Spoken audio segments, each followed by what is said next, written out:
Good day, classmates, and good day, Dean Marmelo Abante. I am Jermin Renz Bautista, and I will be reporting the Chapter 19, which is the Advanced Strategic Management.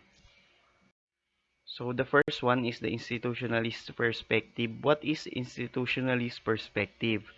Legitimate arrangements that govern economic and social business and human behavior in a particular society.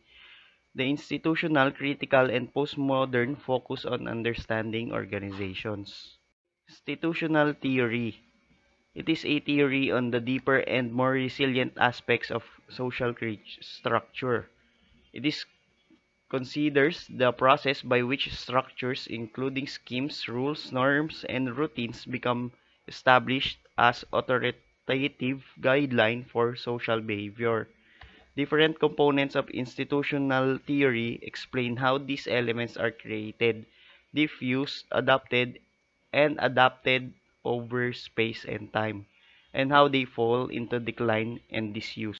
According to Scott and Mayer, institutional theory is a symbolic and behavioral systems containing representational, constitutional, and normative rules, together with regulatory mechanisms that define a common meaning system and given rise to distinctive actors and action routines. According to Mayer and Rowan, institutional theory is a research tradition that traces its origins back to the foundational articles that discuss how organizational founding and change were driven less by functional considerations and more by symbolic actions and external influences than the theory at the time assumed. Institutions are basic building blocks of social, political, and organizational life. Institutions can be governance structures, social arrangement, norms, rules, and even territorial cultures. The backbone of institution theory is a social legitimacy and survival.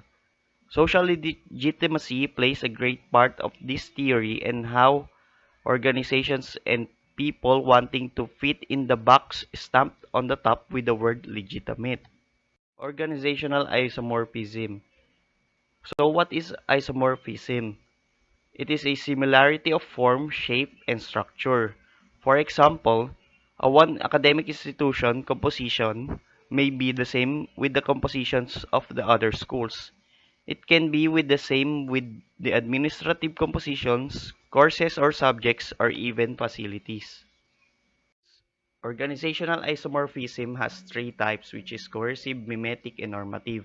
Coercive isomorphic change involves pressures on an organization from another organization in which they are dependent upon and by the cultural expectations from the society.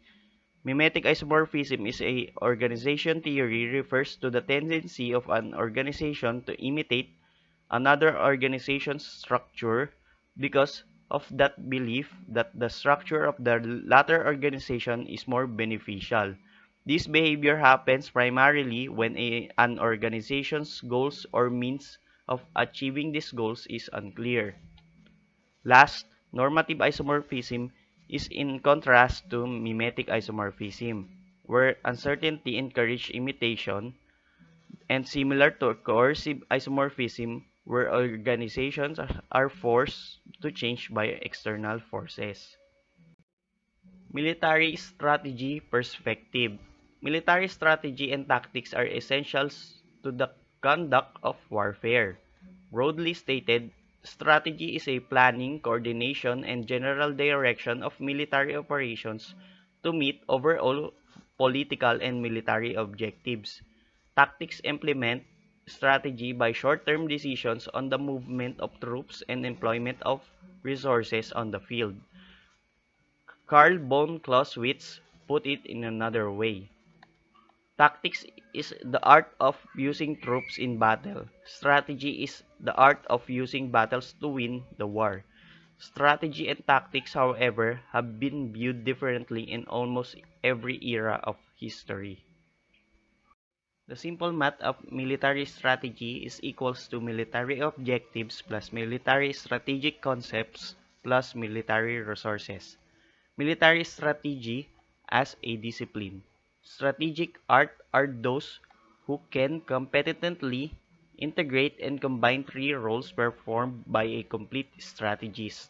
These are the strategic leader, strategic practitioner, and the strategic theorist. Strategic leader provides vision and focus, capitalizes on command and peer leadership skills, and inspires others to think and act. Strategic practitioner develops a deep understanding of all levels of war and strategy and their relationships, develops and executes strategic plans derived from interagency and joint guidance, employs force and other dimensions of military power, and unifies all involved activities through command and peer leadership skills. Strategic theories studies the history of warfare, develops strategic concepts and theories, integrates them with elements of national power, and teaches or mentors the strategic art. Military perspective can be used on our daily lives. Too often, we try to build new habits, achieve big goals, and otherwise win at life through sheer force. We fight our battles directly and attack the enemy. In this case, these are our bad habits. At the point where they are strongest, military perspective can be applied on any organization or on any line of operation or business or even a person as a discipline. Discipline to achieve whatever the organization or the person has through military theories and tactics. For example, battle for the better habits.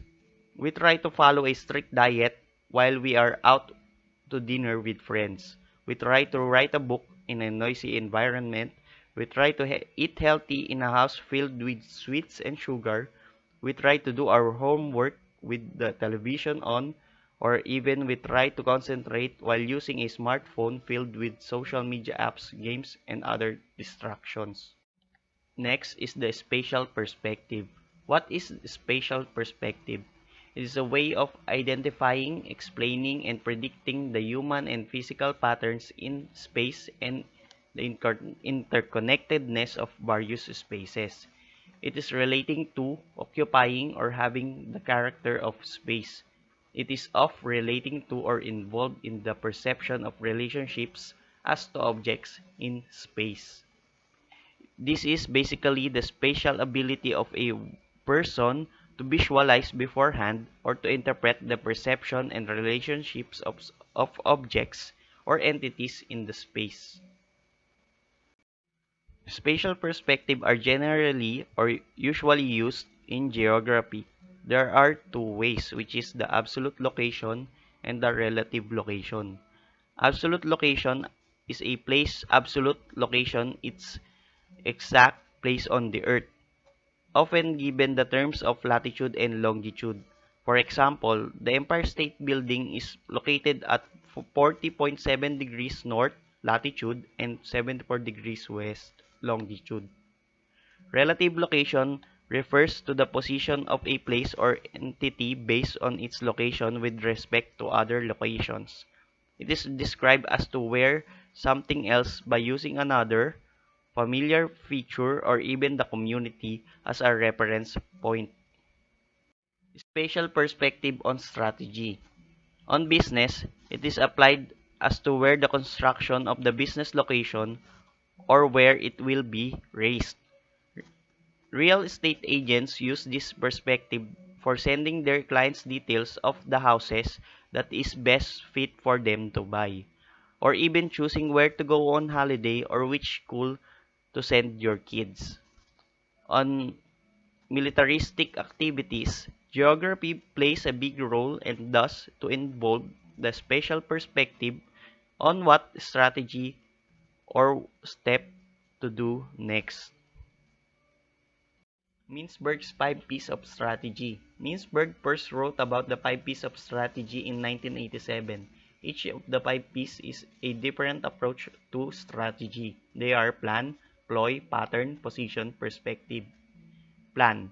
Planning is something that many managers are happy with, and it's something that comes naturally to us. As such, this is the default automatic approach that we adopt. brainstorming options and planning how to deliver them. Pest analysis, SWOT analysis, and brainstorming help you think about and identify opportunities. Number two is ploy. Mintzberg says that getting the better of competitors by plotting to disrupt, dissuade, discourage, or otherwise influence them can be part of a strategy. This is where strategy can be ploy as well as a plan. Number three is pattern. Strategic plans and ploys are both deliberate exercises. Sometimes, however, strategy emerges from past organizational behavior. Rather than being an intentional choice, a consistent and successful way of doing business can be developed into a strategy. Number four, position is other way to define strategy. That is, how you decide to position yourself in the marketplace. In this way, strategy helps you to explore the fit between the organization and your environment, and it helps you to develop a sustainable competitive advantage. Last is the perspective. The choice and organizations make about is strategy rely heavy on its culture. Just as patterns of behavior can emerge as strategy, patterns of thinking will shape an organization's perspective and the things that is able to do well. That's all. Thank you.